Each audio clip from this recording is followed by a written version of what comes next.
आमचा संभाळ केलेला आहे। वडिलांची माया काय असते, आईची छाया काय असते हे आम्हाला कधी आठवू दिलं नाहीये। तोंडाचा घास आमच्या तोंडावर घातलेला आहे, पोटाला घालून चालायला शिकवलं असेल तर ते आमच्या दादाला।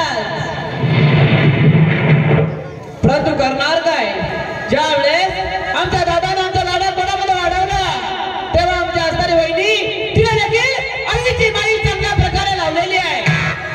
एवढंच नाही, लहानाचं मोठं झालं आणि दादाच्या लक्षामध्ये आलं की असणारा युवराज लहानाचा मोठा झाला। दादाच्या इच्छेनुसार असणाऱ्या मुलीचं माझं लग्न लावून दिलं। परंतु जी काय दादाला असणारी मुलगी पसंत होती ती मात्र मुलगी आम्हाला पसंत नव्हती।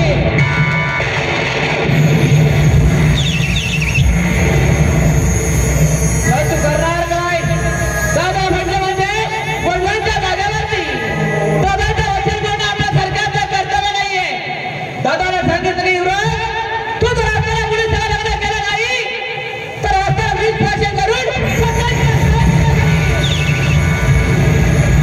संस्कार आपल्या घरात दादा आपल्या रक्तात चुकीचं काहीच केलं नाही म्हणतो। अरे ज्या वेळेस आपला हिस्सा वाटत झाला त्यावेळेस सुतळीचा तोडा तू कमी घेतला नाही आणि सुतळीचा तोडा मी देखील कमी घेतला नाही। माझं सर्व काही जागेवरती आहे, मग तुझी धनदौलत कुठे गेली ती सांग भाऊ। तुला तर माहित आहे, प्रत्येक गावगाव मंदिरं मी उभारली, प्रत्येक गावातले सप्ते माझ्या खर्चाने गेले।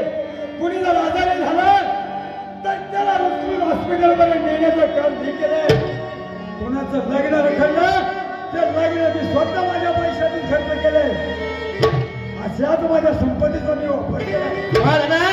तू जर आपल्या गावासाठी काही केलं असेल त्याचं कारण एकच, मला गोरगरीब जनतेमध्येच माझा परमेश्वर दिसतोय। बरोबर आहे, असं गोरगरिबासाठी तू काम धंदा केला असेल तरी हरकत नाही, तुला मात्र माझ्या वाड्यामध्ये काही भेटणार नाहीये। त्या पाऊल भावात त्या पाऊल मागालीवर माझा सोन्यासारखा चांगला संसार आहे, त्यामुळं माझा संसार उद्ध्वस्त झाल्याचं राहणार।